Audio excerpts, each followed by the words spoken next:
I Yes. told you we had that power blackout, and so there was nothing for Jane and I to do middle Right. of week before last. So we ended up Sure. painting our kitchen and blasting music on a battery operated CD player all Oh, day that's long. great. That's And that great. threw on that first UK album, and that thing Oh, holds up amazingly well. perfection. I mean, a lot of stuff from that era, you know, I mean, it sounds dated for different reasons, Yeah. but that album, and I remember at the time thinking this album is pretty cool, you know, and now it's really, I mean, I guess it was because it's got a certain depth because of Holdsworth. Sure. Sure. I think that's what maybe makes it more of of a of an iconic, like Complete long-term picture. classic. Yeah. Yeah. Because there's 8 sliders there, so Yeah, yeah. So you slide each note, you slide each one to determine pitch. pitch, and Hmm. there's obviously a tempo knob of some sort. Hmm. Yeah, it's kind of cool. Yeah. Um, So if you ever well, I see mean, they one, used it very, very effectively, and it really sounded futuristic when that shit first came out too. That and the first Mraz solo album also had some really interesting sequencers using sequencers as a texture, and yeah, not as a something that you lock in with. I Um, figured. I was totally into synthesizers already though, Hmm. and getting into jazz and electronic music is, you know, coming from a rock side originally, of course. Sure. That point, I owned a Mini Moog, an ARP string ensemble. I had a Moog and an ARP string ensemble, and that was my and a Krumar organ. Yeah. But this is getting a little bit later though. Yeah, back in the day, I think what I would do is I had these two synths and I would set them up around whatever piano was around, and that's what Okay. I would hang around on when I played in bands. Um, I was into Rick Wakeman, and I was checking out Six Wives and trying to copy some of the patches on there, the typical resonant sweep, Rick Wakeman, long decay resonant sweep filter thing. Here's the original baby. I would never sell this. Wow, that's it. Original, and check the oh, you can't see, check the mod wheels, the old thin Wow. kind, and it just sounded fucking sweet. And this one has been on tour with Miles, and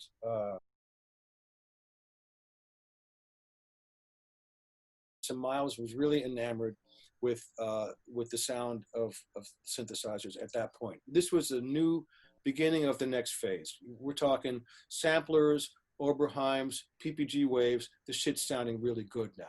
Doesn't sound like a toy anymore. And you know, Oberheim expander, beautiful string sound. I mean, all this kind of stuff. And he was really fascinated and intrigued by it. And Miles was also, of course, as we all know, always intrigued with what was new.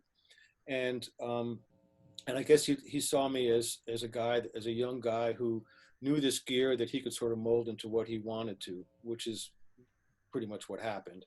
And I got into that whole sort of soundscape atmospheric approach.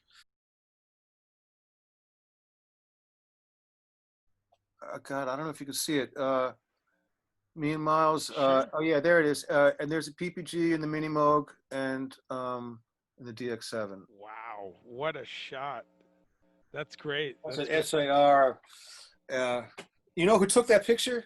Rick Laird. Oh, from Mahavishnu. Yeah, he was a professional photographer after Mahavishnu. That's you know, I'm stunned.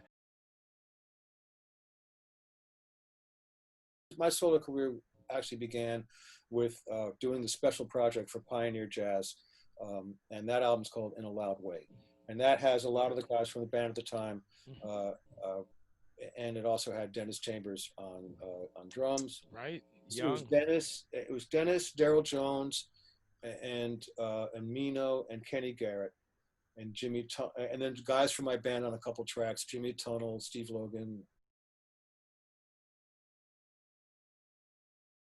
Between this bit, between the 251, the 351, and the Voyager, and a line 6 delay, I started getting these morphing, loop-oriented, kind of amorphous patterns that just could almost play by themselves, and I would just a little bit of interaction, and it just like, you know, combining two waveforms, and in an LFO and make it so it's a really jagged contour and have that hitting pitch and things like that. And so things are swoopy and strange and looped and etc. So I came up with a bunch of these. I was recording them, and I came up with a bunch that I kind of dug.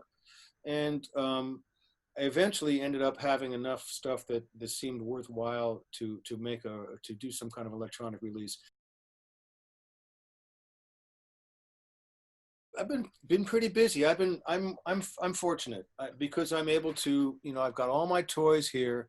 I'm able to record tracks for people at home and collaborate with lots of different projects. And so I'm playing on a lot of different people, a lot of different projects. Dave Kilminster, a Russian group called the Velcro Cranes, a bunch of solo artists. Nick Beggs and I are doing a project together with Craig Blundell on drums. And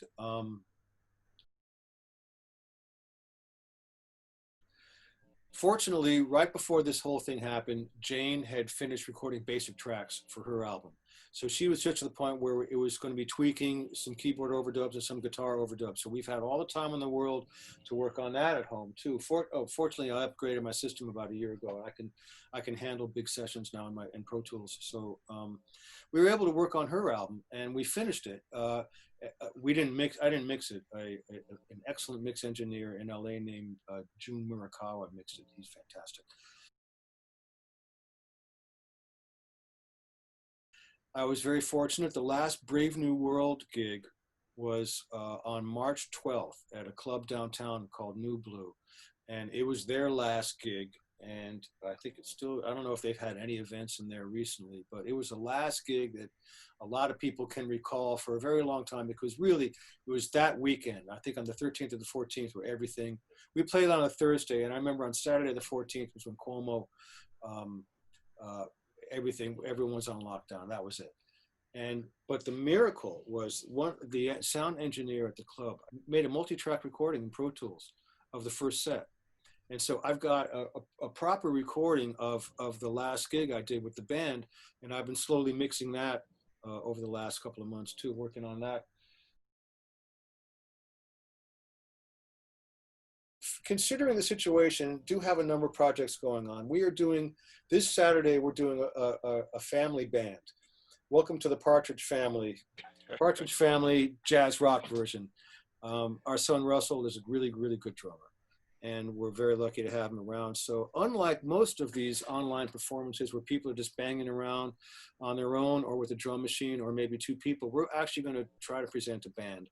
I'll be playing left-hand bass, but besides that, it will be bass, drums, keys, and guitar. We're going to do some of Jane's material, some of my material. We're going to do one cover and a couple little solo things. And it should be fun. I mean, it's Saturday at 5 o'clock East Coast time. I do want to let people know about the book.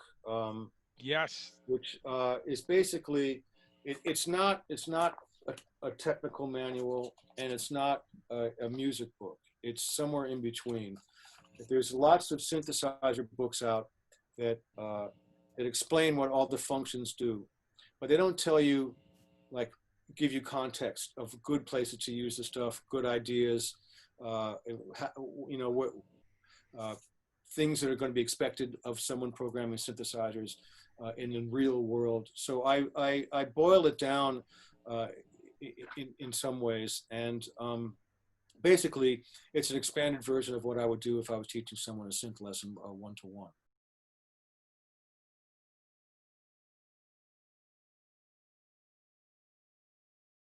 I just been circling in on it. I've been fascinated with it for a while, and let's see, it's the dope for mini system, but actually the mini system is just the top row, and the dope for mini system still sounded beautiful. It's just the most basic essentials: 2 oscillators, noise generator, a ring mod, which is kind of cool, LFO, and two.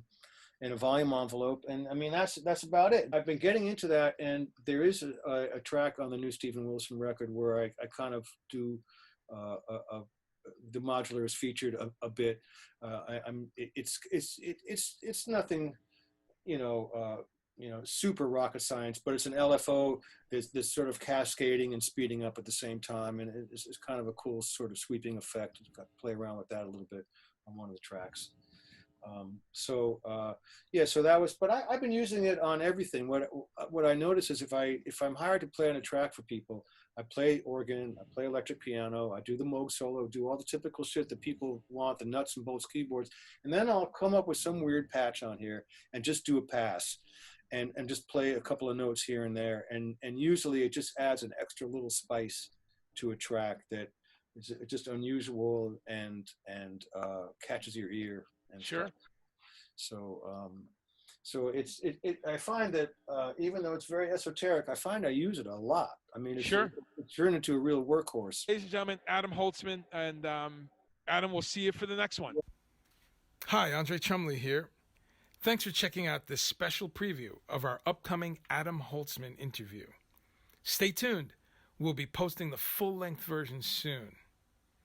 But this Saturday, August 22nd, at 5 p.m. Eastern Time, don't miss a special rare live performance by the Holzman Getter Collective, featuring Adam Holzman on keys, Jane Getter on guitar, and their son Russell Holzman on drums.